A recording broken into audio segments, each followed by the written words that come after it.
I'm Duncan McLeod, and this is the TechCentral Show. TCS is brought to you by MTN Business. You can learn more about MTN Business by visiting mtnbusiness.co.za, and we thank them for partnering with the show to bring you these great interviews. Remember, you can subscribe to the TechCentral Show on YouTube at youtube.com/TechCentral, or simply search TechCentral, one word, in your favorite podcasting app and hit the subscribe button, and you'll get all of our latest shows. Now, my guest today on the TechCentral Show is Nomvuyiso Batyi, who heads an industry non-profit called the Association for Comms and Technology, or ACT ACT for short. Nomvuyiso, it's good to see you. It's been a while. Are you well?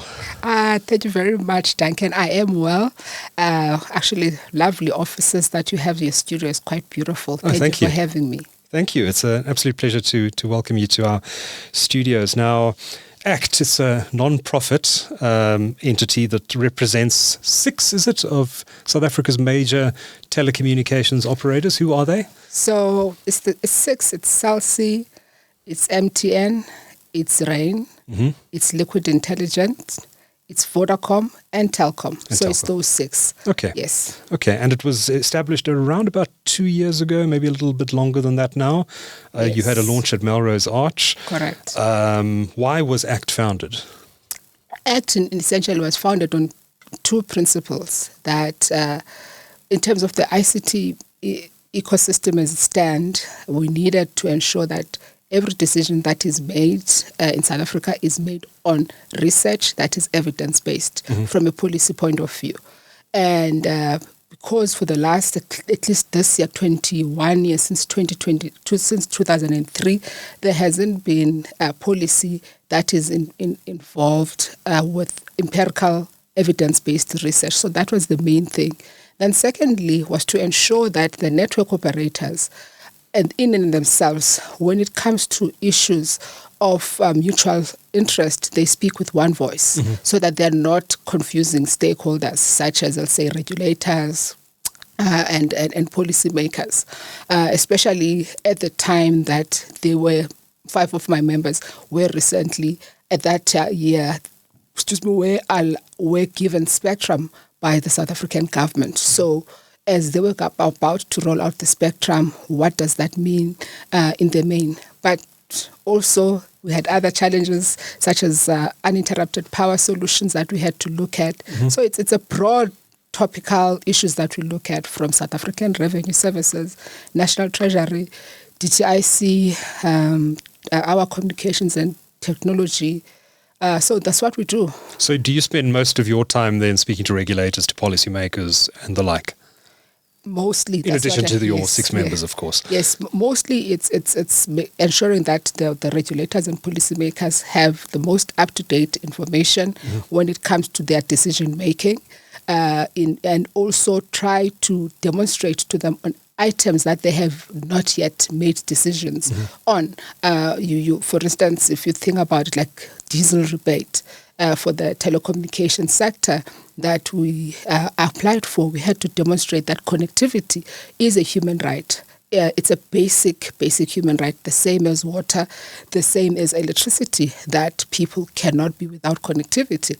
Unfortunately, our application was not considered, but those are the kind of people that we speak to. Okay. Now, you personally have extensive experience in the sector. You were an Icasa councillor, if I'm not mistaken, for about 8 or 9 years. 8 years. 8 years. Correct. You also worked in the Department of Communications. I think it was just called the Department of Communications then. Yes, correct. And you were an advisor to the minister at one point as well? Yes, I did a short stint as an advisor to the minister. You were also an acting DG at one point, yes, when we were doing the merger of the Department of Communications and the Telecommunications Department and creating the new Department of Communications and Digital Technologies, just to make sure that the merger of the 2 departments happens seamlessly, and if there are any excess people, especially administrative staff, we advise from government point of view what is supposed to happen when it comes to those positions. Okay. Yep. All right, so you know your way around the system. Yes. Been around. So there's a lot happening in the industry right now. There's also a lot happening in politics. We have a new Minister of Communications, and if I'm not mistaken, Solly Malatsi is the first non-ANC communications minister that we've had since 1994. Have you had a chance to engage with him yet? And if so, what are your thoughts? I say affirmative. It's the first minister since 1994 that is not ANC.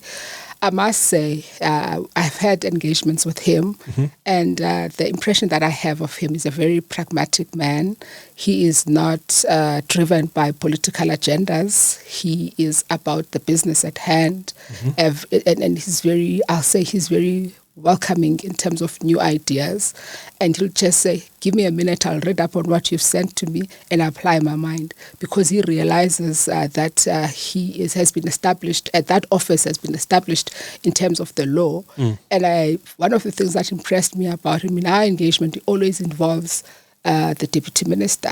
That was the minister Who before. was the minister, yes. So, and I think it's more of a sanity check for him, and that I commend on his part. Yes. Okay. But we will have a formal engagement with my board and him in the next month, August already. Okay. But it sounds like your initial contact has been positive, and very positive. You are positive about this change. I am very positive about this change. And because I'm a person that is non-partisan, that does not belong to any political party, it is very important for us as a sector to have a minister that understands the business of ICT, that understands how the ecosystem works, and of course that is having an open door for us to engage with him wherein we have challenges within the sector. So I must say, so far, a young, vibrant, quite very, very smart minister that we have received from this GNU process. Okay, that sounds very positive. There's a lot on the minister's plate, and we're going to be talking about a lot of issues today that I think he's also going to have to deal with. And the first of those, which I want to spend some time talking with you about, is the switch off of 2G and 3G networks in South Africa. Telkom, of course, has done it already. They were one of the early ones, but they didn't have a lot of the legacy that Vodacom, MTN, and Cell C inherited. The previous minister, and possibly the minister before him as well, set deadlines for 2G and 3G switch off. I understand your take on this is that it's not necessary, that it should rather be left to the operators to determine when they should switch off these networks. Just take us through your thinking around this and what you think should actually happen. All right. First of all, unlike, let's say, other countries that people will look at, in South Africa, we license spectrum on a technologically neutral basis, meaning that the 2G, 3G network spectrum that was assigned to network licensees has actually been refarmed in some instances for other purposes, especially those that have moved away from 3G. Like Telkom. Yes. So it's not like they return the spectrum to Icasa. They have refarmed it and used it like Telkom, to your point. Now, our issue is this. You don't have to set a deadline. There is no rush to set a deadline. And actually, there's not even a requirement in law or otherwise. Allow the industry to run the process and report to Icasa as the regulator where they are in terms of trying to make sure that, indeed, that we don't have 2G legacy networks in place. However, there's a caveat why we are saying this should be led by industry. We are saying that there are a lot of systems in South Africa, machine to machine, that still rely on 2G, especially 2G networks. If you think of the likes of Transnet, for example, Transnet still has a lot of their infrastructure relying on 2G network from a machine to machine level. If you think of, then we go to, I say, end users like myself and you, people who drive cars, the cars that still are equipped with the 2G SIM cards and system for a tracking device. So that means the tracking industry might be affected as well. Then also to end users as well.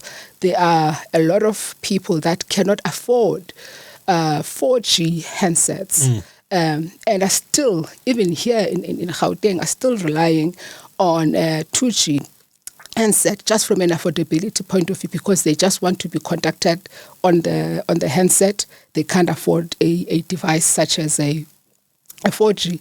And we're saying, before you move ahead with dates and all, let's sit around and develop a framework, government develop a framework. How will the transition happen? How does everyone see the transition happening? If you think about it, we used to have when cell phones first started, they were very expensive. But now 2G is the cheapest handset. You can even get one for 150 rands, Wow. if not less.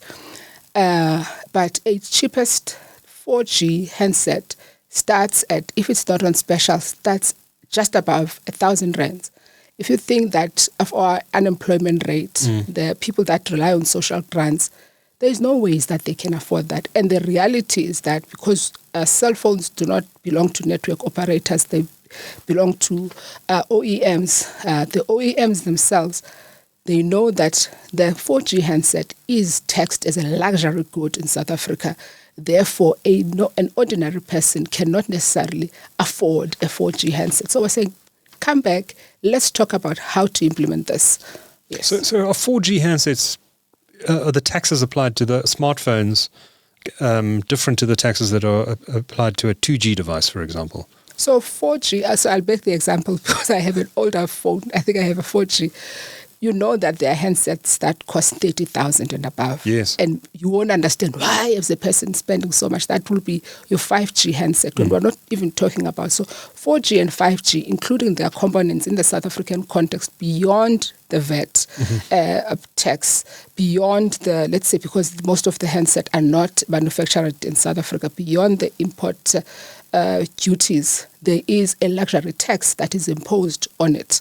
And the luxury tax that is imposed is over and above the other taxes that we know of. That is treated as, let's say, people who buy luxury brands, is treated as such because it's a 4G handset. Right. And I say, rethink that, government, because you want everyone to be connected. And remember, we're saying we don't even have like direct, interest in this regard, but we're saying consumers, in order for them to afford this phone, the first step, make it easy for them to buy the handset, make it cheaper for them to buy, because even if the phone is broken, the component is still far more expensive. So if your phone breaks down, let's say you have a handset, 4G handset breaks down, you go to a shop, you say, I would like to get it fixed.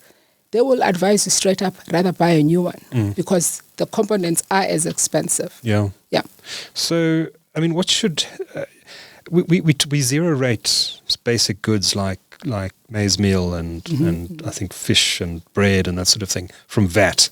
Right. We're talking here about import duties on handsets, which in your view should be done away with entirely. Should we even be imposing any taxes on something that is actually a fundamental building block of participation in the digital economy? I'll say this because almost all handsets within our context, they attract some form of taxation. And especially those that are not, I'll say the entire manufacturing chain is not in South Africa. You'll recall that there was somebody that tried to manufacture, I think, in KwaZulu-Natal, at Dube Trade Port, yes, a 4G handset. But that person still needed to buy components outside of South Africa. So it's very difficult for any person. I know there's one in Midrand right now that is trying to do something similar, but they have from the 2G up until a 5G handset. It's very difficult for any person to actually, because we don't have a billion population like, let's say, India, China. It's difficult for anyone to make money from a handset in the South African context due to the taxation laws that we have. The other taxes, let's say import duties, and maybe we'll understand because those components are not from South Africa, but the part that is within our control, which is the luxury tax, like really, it's not a luxury good having a handset.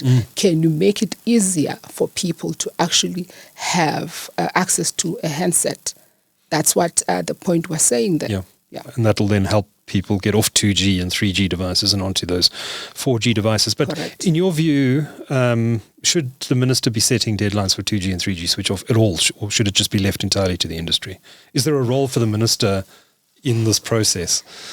I'll make this I don't think there is a role. And we know this I said, sometimes we don't learn lessons. We know this from digital migration, that the industry and South African consumers take their own time to let go of devices, right? People will still keep the old TV set. Somebody will still keep the phone up until it breaks and there's nothing that can be done. And we keep them for because we don't have a lot of disposable income.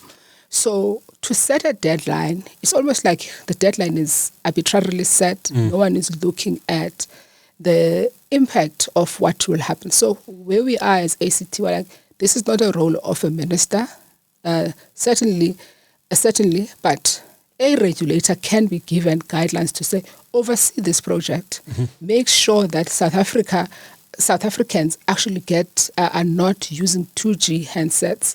Tell us how we can facilitate to make sure that more South Africans are using 4G, to the point that we were saying earlier around taxation, relaxation of tax in terms, and we're not even saying 5G handset. We're saying just 4G for now, because 5G is a total different ball game. Because when you're looking at a handset that is 30,000, I don't know how much will it be reduced to in order for it to be affordable. It'll come down eventually. Yes, it will come down. But when you're looking at that price, it's near impossible. But when you're looking at a price base of 1,000, 1,500, at least you know you're talking about a smaller, a smaller amount compared to the first. So we're just focusing on 4G for now, 4G handsets.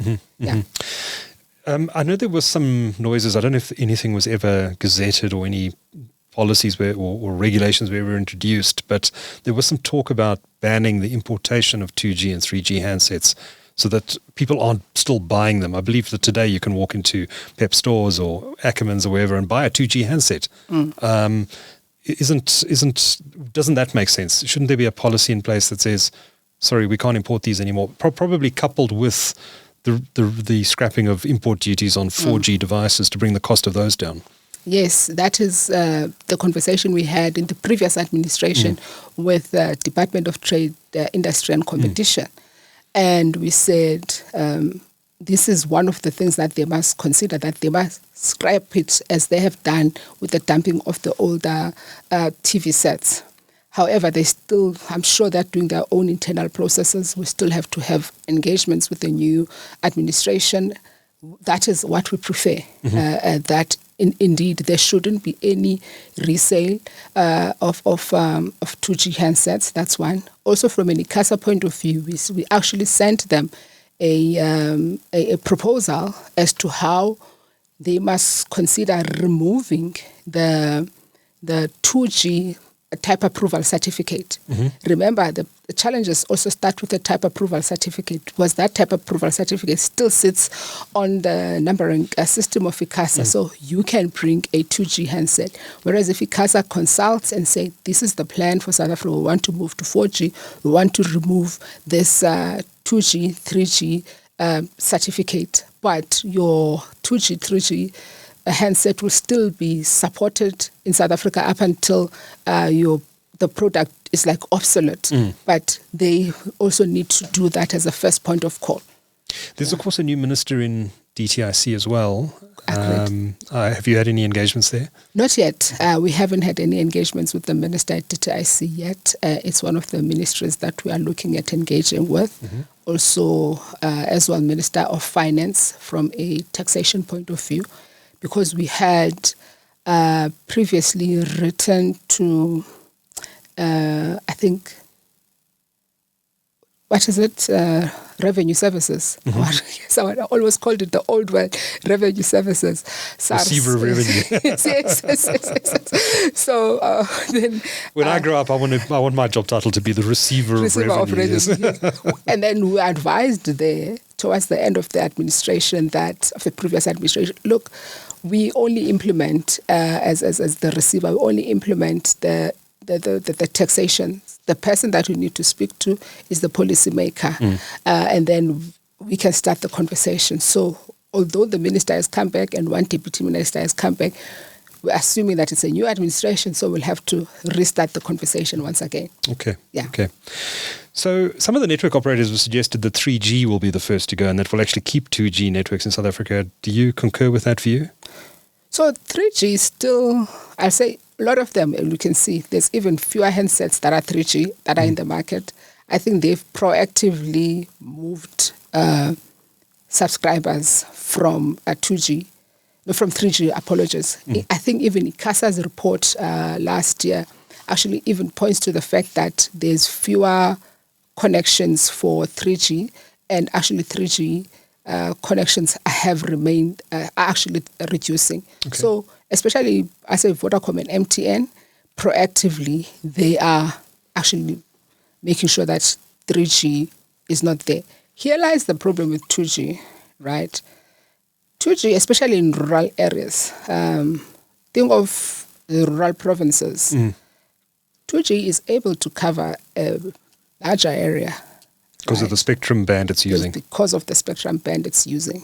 And so it's very, and knowing that the type of end user you find in a rural area and is highly unlikely to change a handset to a 4G. And therefore, 2G will still remain for a long time. That's the first one.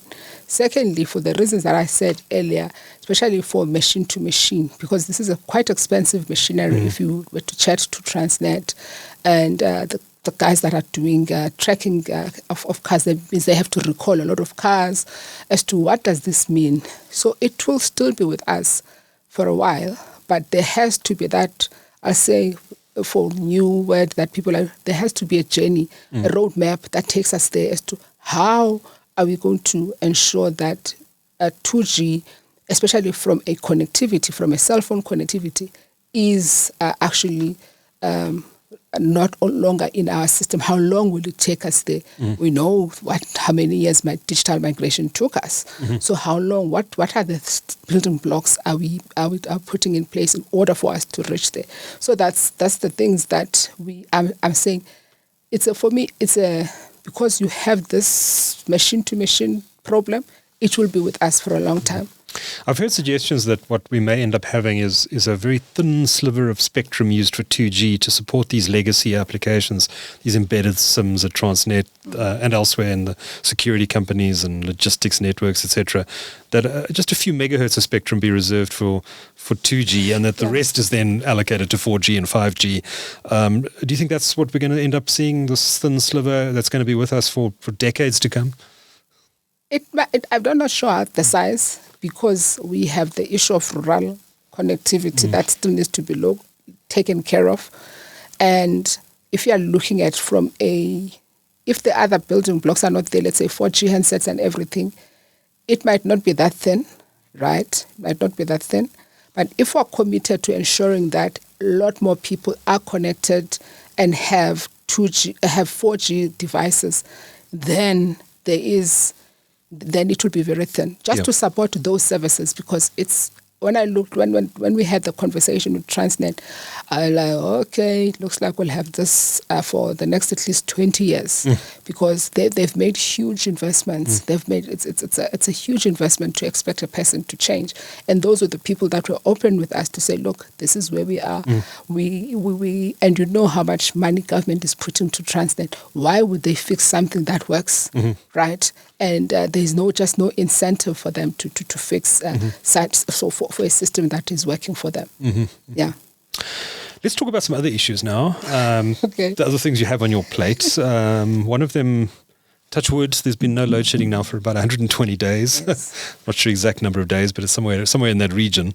But there's always the possibility it's going to come back. It was a nightmare for the network operators when it was happening.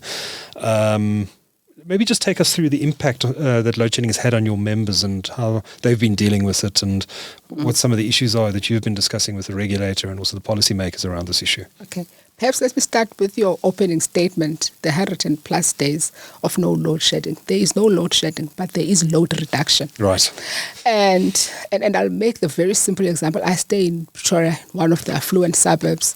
I'm blessed enough to have a solar at my house. But there are people in my area that have been without electricity for the past 72 hours.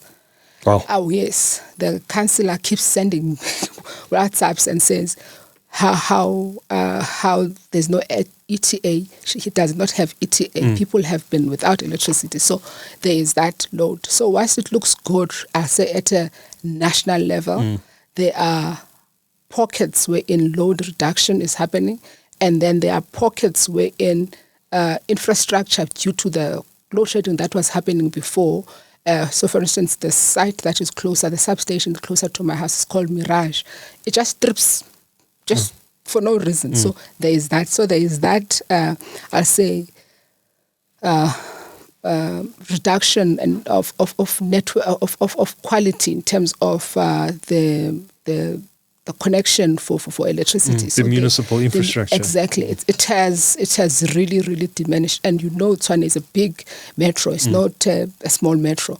And if it's happening in Tshwane, think what has happened in, is it Citrusdal with storms. They've had massive power outages, as we call them these days, and there is an impact. So on load shedding, so in a manner, this is what has happened with load shedding. Since 2022, we've had, I think it started being the worst, July, August, September, it was the hardest load shedding. And there's not a single member that has not been affected by load shedding. And to this end, at that time, you may recall that there were promises of an 18-month plan. Eskom had this other plan, and people were forced to come up with alternatives. So the first one that has been very popular at that particular point in time was generators. And generators, as we know, it's not clean energy at all. And it's expensive. Very, very expensive. And with the cost then of buying a generator and cost of diesel, people had to look at other alternatives such as the IPP partnerships with some of the IPPs, then using their properties for solar power. And I must say, when we put the application to National Treasury for diesel, we saw a issue when we are looking at the financials. Say the listed members of ours, we take their listed information, look at their financials, you look at their capex spend, and you're like, wow, there's problems here. This means money that was supposed to be utilized to roll out 5G services, is the commitment is being shifted to load shedding solutions. At load shedding, it was at a very high pace, and that for us was a great concern. And those are the conversations that we wrote to Icasa last year, March, and we told them and demonstrated that this is the challenge that we're faced with. People, just think about how small the 6 is. Just the 6, this is the amount that they're spending, and we had figures just to show collectively how much they were spending, and they're saying we are concerned that this may derail the agenda for purposes of 5G, and people are still paying for that spectrum that they are not building at the same pace that they were expected to. Can we have a consultation? Took Icasa a year to consult. And by the time they consulted when we were day 50 or 60 of the no load shedding. And I think everyone is missing the point that despite the fact that from a Eskom national level, which I call it like the rosy picture, the glossy picture, there is no load shedding. But the reality on the ground is very different. The reality on the ground is very different at municipality. City of Joburg, I even lost count. We haven't even received reports from our members how the crisis of City of Joburg when it comes to power has affected them, because it has been so frequent that when they tell us, it will be a point that will be like, this is where we are, this is how much we have managed to spend just to be able to keep up with the outages that have been experienced in the City of Joburg. And these are small cities. Joburg and Pretoria are very, yes, they might be big in terms of the people that live here, in terms of their income, but comparative to other I'll say cities, if you look at KZN, Durban, the impact there, we just spoke about Citrusdal right now. It's at that level, it happens. And it's not happening once in a while, it's happening so often. So the impact of load shedding, not only on network operators, but on municipalities and on consumers is felt. I'm sure if you are on social media, you see how many people complain. We don't have network. Network is never available. When you don't have electricity, there's no network. So the issue for us is that we believe that perhaps with the just energy plan, which won't be overnight, right?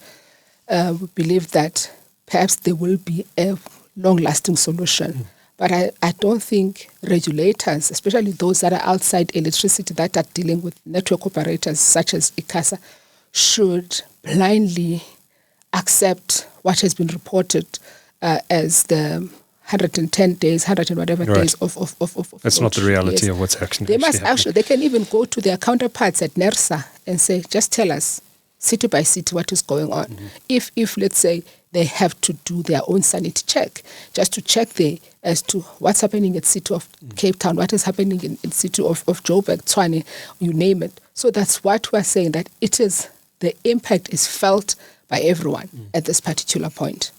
Just remind me about diesel. I don't know if it was ACT or it was another industry body or the operators directly. I forget the details, but there was a request that the diesel cost for the operators be reduced through the elimination of taxes. Just remind me what that was about, and has there been any response from the government to that request? Oh, it's a very funny one. So it was ACT that did It was this. ACT, yes. Yes.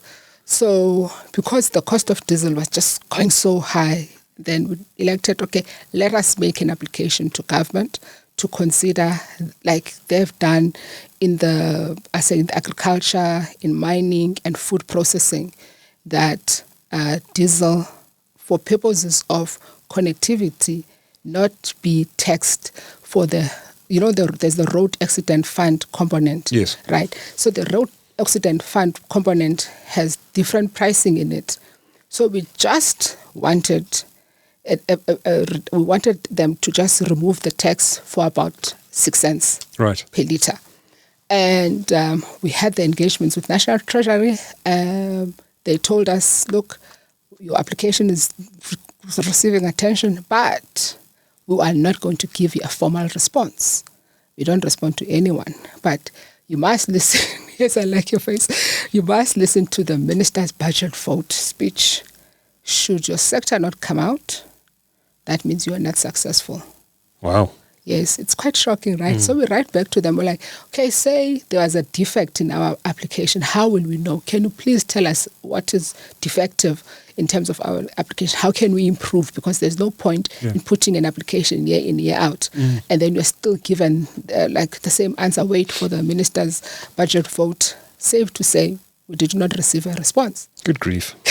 Yes, but I guess we did receive a response because the minister did not announce. Right. Yeah.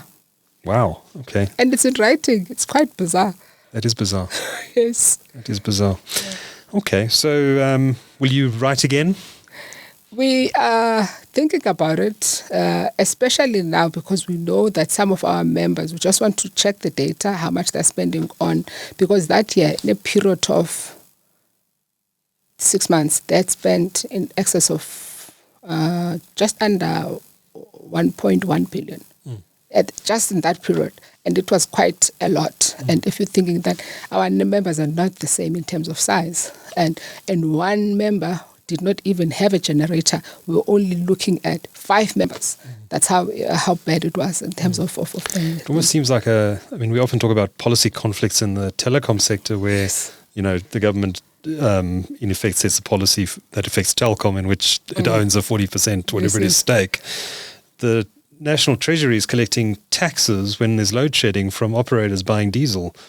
Is it in the National Treasury's interest to actually do what's in the interests of telecommunications operators and growing the economy when they're collecting taxes on the back of it? It raises some interesting questions, does it not? It does, and I'll say why. For us, I actually said, because I looked at when the the budget vote was announced last year, and I said, and we didn't have, South Africa was not in a good financial state. Then I was like, now I understand why our application was not really responded to. It's because of where we find ourselves as South Africa, and therefore why when a person is, I say a person because they're looking at the sector holistically, is contributing so much towards the National Revenue Fund from the different taxes, if you think about it. USASA tax, annual license fees, spectrum fees, and then they have their own taxes, income tax that they're doing. Why would I give them a reprieve as a national treasury? Because obviously this cow still has milk. And it's like that's how, because I was like, I see where it's going. However, if you're looking at it from a sustainability point of view, if you're looking at the financials of some of my members, especially the listed ones, you can tell how badly load shedding has affected them. You can tell that, especially those that no longer enjoy group status, let's say they no longer have operations outside South Africa, you will see how they've done badly from a profitability point of view. And then it's I don't think they are looking at the sector from a how to sustain it. It's and if you are looking at it from an infrastructure, I say network industries, look at water, look at electricity, look at transport, look at telecoms. Who is still making some form of money? The South Africa, because those are the four most active industries that are sustaining the economy, right? But these three, we know water has its challenges. We know electricity has major challenges. We know from transport what is going on there. And these are mostly state-run and state-owned. And this one is privately owned. So you are likely, as a sector, to go and attract investment outside. So it's not a priority. That's how, because even for the response, how it was written to, I thought, I've worked in government. I've never seen such a response. It was just bizarre to me. I was like, wow. It took me back. Yeah. So the network operators have spent billions reinforcing their networks against load shedding on batteries and other solutions, generators, diesel, etc., etc. But this has unfortunately brought all the criminals out as well, and the theft of particularly batteries and syndicates involved in this as well from base stations is obviously having a huge impact. How serious is the problem of crime for telecommunications operators, and are you satisfied with what's happening to address it?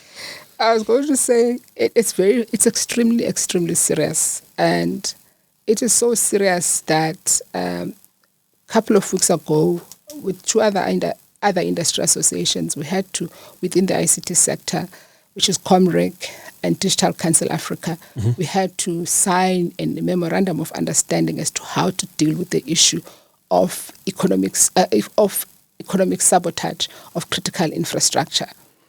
Because we saw that whilst Comreg focuses mostly from a law enforcement point of view, making sure that law enforcement proactively has laws that are enforced from a magistrate to a police officer, which form needs to be filled, how to put task force together. Also, then from our side, we make sure that by the time they go there, they have proper research, they're able to demonstrate that this is the impact of this sort of crime, because we had come from a history where this crime was not taken as seriously, but now it is being taken seriously. We're encouraged by areas such as, I think, Gqeberha, and even here in Sandton and Soweto, wherein there has been serious prosecution and people have been given hefty sentences in terms of the stealing of batteries, selling of copper and related things, and just plain destruction of, listen to this, fiber. Just plain destruction of fiber.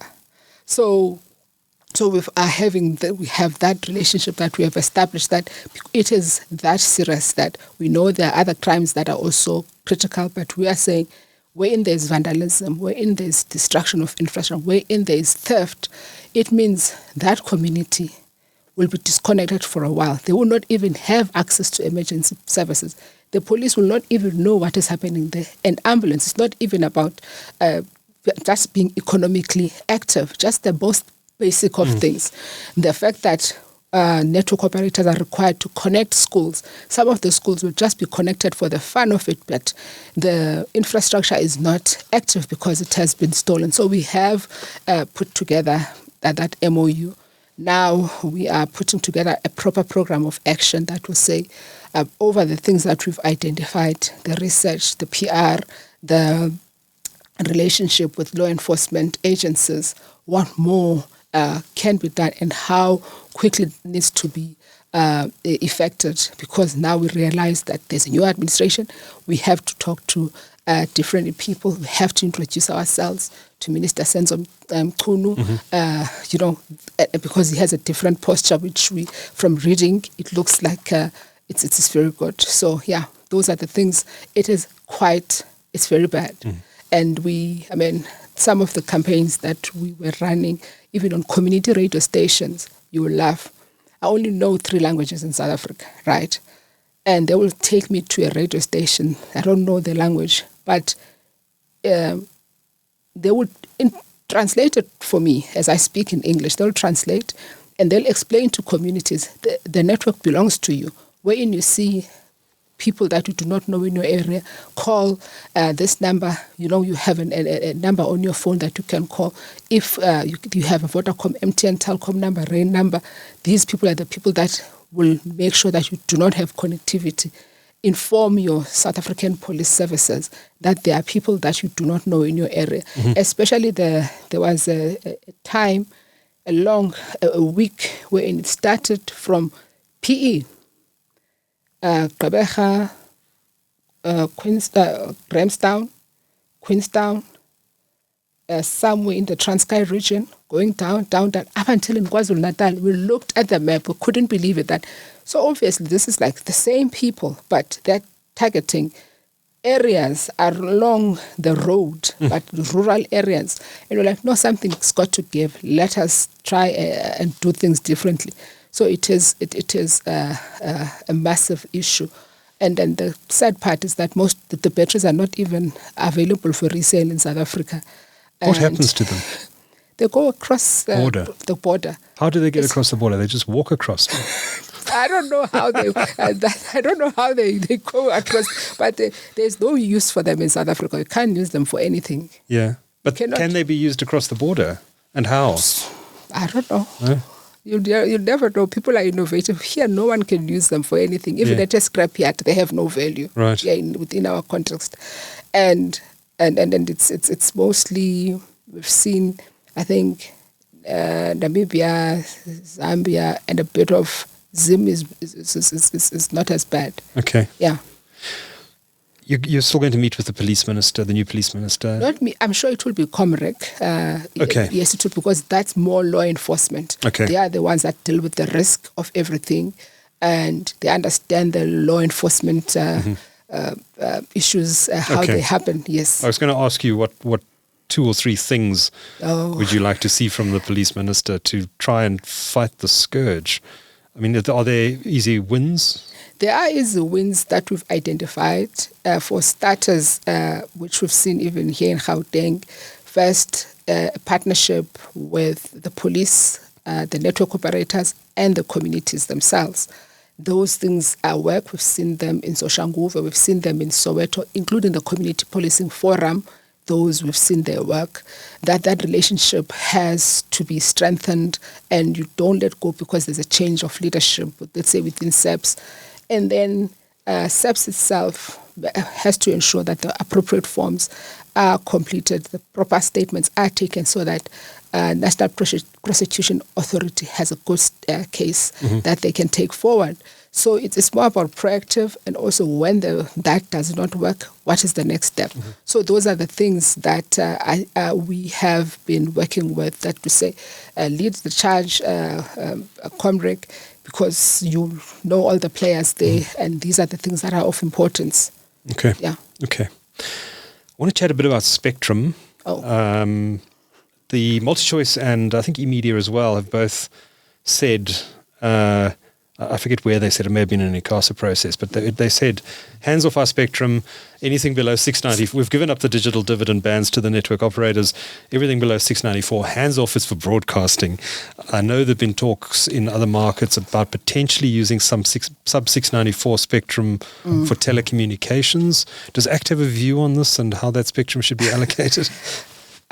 We know what happened at ITU, and so far as the spectrum. Our view is very clear. The future is digital, right? And if we all agree that the future is digital, and if we all agree that the future is video and anything that comes with it, meta universe and everything else, it goes without saying that then South Africa needs to have the conversation as to the spectrum should go to telcos, right? And without bashing anyone, I say in the broadcasting space, but looking as to what the future looks like, because you've already seen, even from both of the companies you mentioned, they're already trying to move their services to become more digital, because one is losing subscriber, the other is losing viewers. So how do you support that moving forward? And I know that it takes it takes longer for our sectors to agree. I'll make that. And I mean, you may recall that we even had a discussion about something called digital audio broadcasting that went out of nowhere, that there's always this idealism or romantic idea that we are going to come up with an alternative that is great. And in our experience, we've seen that South Africa, from a broadcasting landscape, the growth is moving. It's more digital. You've seen with SABC Plus. I mean, you wrote an article about it, I think last week or so, that everyone is moving there. So why do you say, I want to hold on? What is the rationale behind it? I still don't. I still, for me, it just doesn't make sense. Okay. Yeah. So more spectrum for the telcos. Yes. Okay. But not at 14 billion. Right. Okay. No, those are not sustainable numbers. I was going to ask, what do you want to see from the next spectrum auction? I think for starters, we've learned our lessons. We've seen even with load shedding. And then we've seen that some of especially the last round, the pricing was so ridiculously high that currently there are some that are still struggling in terms of seeing a return on investment on it. So Icasa has to go to the drawing board and say how to effectively price spectrum, not price it in a way that is saying, how do we save the economy of South Africa? Okay. But to price it to make sure that there's sustainability and attract investment from a network operator point of view, so that South Africa in the long run survives, not short-term gains. Is an auction the best way of licensing spectrum, high demand spectrum, in your view, or should we go back to the beauty contest model? I say that for me, I think the auction still works, right?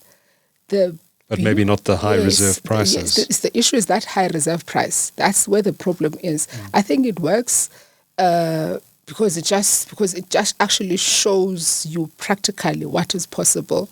And the beauty contest, I think Icasa has dabbled with it for a while. If you've seen, I think the last one they did was on the radio as in radio, I think, Northern Cape or something. That didn't attract any bidders that could make money out of it. And I think auction works, but just lower the reserve price prices, yeah. and make sure the barriers to entry are not as high as the last auction. Okay. Yeah. There's been talk about spectrum trading in South Africa for many years now, but it never seems to happen. Do you think we should be moving quickly to introduce spectrum trading? And if so, why? If not, why not? For me personally, I believe that that one of the reasons that ACT has been established is due to gaps within the South African landscape, such as research. We've been having the conversation about spectrum trading, I think, since 2015, if I'm not mistaken. I think 2015, just after the World Cup, Soccer World Cup. Almost a decade. Yes. And surely, without taking sides, you know what is the benefit for South Africa as a regulator. You should know that this is the one area that is likely to benefit South African from making sure that people are connected, making sure that the spectrum is efficiently used. So, you've experimented with efficient pricing of the spectrum. Well done, right? And you've done it and you've executed it well. What about why are you not taking the lead in terms of spectrum trading and saying, these are the pros and cons. Do we think it will work in South Africa? And I think there is reluctance to do that, but I think it might be beneficial for South Africa to have spectrum trading, because if I say now, I was just licensed with Spectrum, right? And I have, because I've paid so much money, right, for it, I cannot realize the return on the investment that I made. But you have the resources, right, to actually exploit. I know it's a bad word, but it's meant in the positive, to exploit that spectrum for the benefit of end users. And that is likely to generate more revenue, even from a fiscus, from an Icasa point of view, as I'm still figuring myself and trying to attract, investors into my space. But now, because I don't think it's fair that when I cannot utilize the spectrum, I just return it to Icasa, right? Because I've paid for it, right? So there must be something that I'm able to get from us having that kind of a relationship. I think it's something that perhaps needs more food for thought from regulators and us as researchers alike. Right. Yeah. Why do you think there is that reluctance to tackle the issue? I'm not sure, but I always think it's that thing of thinking that person that bought the spectrum, that got the spectrum the first time, is likely to make more money. So as from a fiscus, I might make more money if it comes back to me. It just doesn't. There's no logical reason that I can find that I can say this is tangible. That's just me off the cuff at this point. Okay. Yeah. It's not an ideological thing. Yes. Oh, it is an ideological thing. Okay. Yeah. Lastly, I want to chat to you about something that I had a long conversation with Shamil Jusub at Vodacom about this about probably last year sometime. And that's OTTs, as the telcos like to call them, streaming companies effectively, and this concept of fair share. Now, the operators are arguing that companies like Netflix need to pay something for the network operators to carry their huge volumes of traffic across their infrastructure. And I've never really understood this argument, because Netflix the consumer is buying the bandwidth to watch the content that Netflix is providing. So someone is actually paying for that network connection. I'm guessing, since you represent operators, that you're on the side of this fair share proposal. Yes, we actually wrote a paper. But I want to make it simpler. Take me through it. No, but I want first to make it very simple, because one of the cases that we followed, especially around Netflix, was what happened in Singapore, right? And Singapore has been a very complex and interesting case, because Singapore understood, although it's a very strange market, understood fair share before anyone else understood it, but understood it from a broadcasting point of view, ironically. So think about it this way. SABC, eMedia, MultiChoice, Power FM, whoever it is, in order for them to connect, in order for them to show their content to people to listen to them, they pay Centec money. Mm-hmm. They pay a signal distributor, they pay a satellite provider, they pay whomever, right? And or they pay a content delivery network in a data center. Correct. They pay somebody. Netflix is based in Netherlands, right? Amongst the countries that based in Netherlands, they come in streaming into your. They don't pay anything. You as a South African, you are supposed to be paying your TV license to help SABC to be able to purchase the Centec transmission cost. Then they say, this doesn't work. They must contribute something because the person, in order for you to have a handset to watch TV, you paid somebody, right? Why must somebody come in and waste space? And then same Singapore had a long case with Netflix and their telecom, their equivalent of telecom in the South African case context, wherein Netflix is required to interconnect.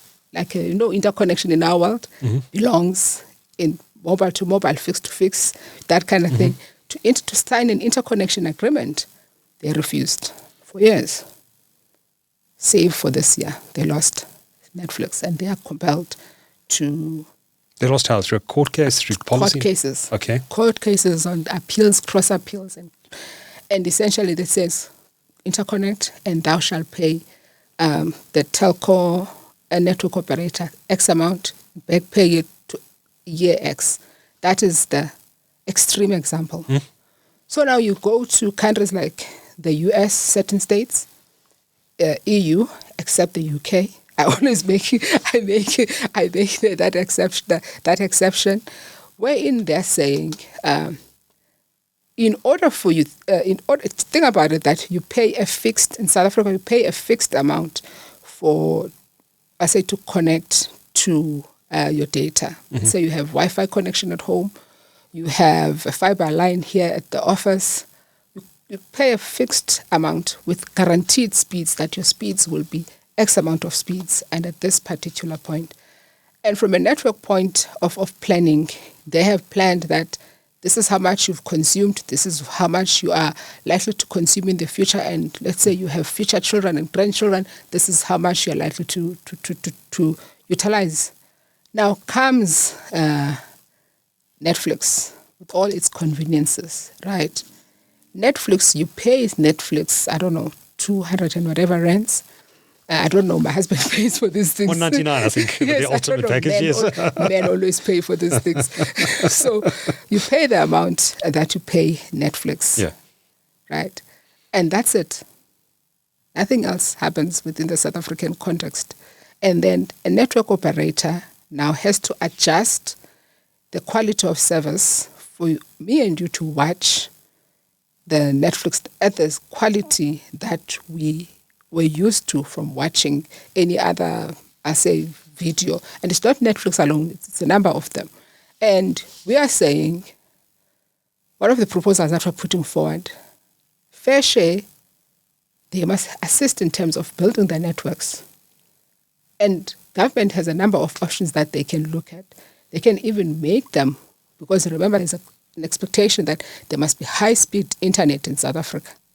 How do they contribute towards the high-speed internet in South Africa from an infrastructure point of view to make sure that those areas, let's say, network operators are unable to go to in terms of connecting and building infrastructure, let's say 5G networks?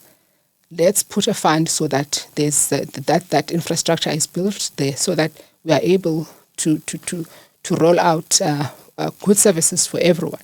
It cannot be that when you have a problem of quality of service, you go, that network operator, again, it's not functioning. We must take a collective responsibility to make sure that even those people that are offering video, especially because those videos are high they consume a lot of bandwidth. How do we? Of course, it doesn't mean everyone will be contributing towards this fair share arrangement. So that's the one option that we're putting together, and we've put 3 options as to how the fair share arrangement should work. Mm-hmm. And I will give you the paper. I'm not going to give you the other ones. So All right.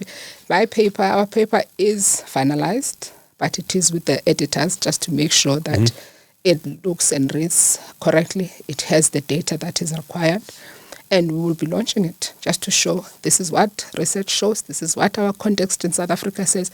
Government make policy and legislation that makes sure those that come in South Africa contribute towards ensuring that we have proper infrastructure, high-speed internet for everyone. When can we expect this paper? We were targeting the end of this is July, end of July. End of this month, okay. End of this month. Well, we'll look out for that and we'll definitely send it to you. give it good coverage email. on TechCentral, because I'm quite skeptical about this fair share proposal, I must say. So I look forward to reading the paper. I get the impression that what's happening is the content providers are effectively turning the telcos into low-margin dumb pipes, which they don't want to become, and that's what this fight is about. But I look forward to reading the paper. Not really. After this, I'll introduce you to somebody based in Pretoria that has done wonderful research within our South African context. He's based at UNISA. Okay. That sounds great. Well, I look forward to reading that paper. There's so much more we can talk about, but we are out of time. Thank you. Nomvuyiso Batyi is CEO of the Association for Comms and Technology, or ACT for short. Do you guys have a website? We do have a website. What is it? www.act4sa, as in word FORSA.co.za. act4sa.co.za. Correct. Great. Nomvuyiso Batyi, thank you so much for coming into the TechCentral studio, and look forward to inviting you on the show again. There's plenty more to talk about, and I'm sure you're going to be having some very interesting conversations with the new politicians in the space in the coming weeks and months. I look forward to seeing how that progresses as well. So thank you so much for your time. You're welcome. Thank you for having me, and thank you to your viewers and those that will be watching as well. Thank you. Thank you.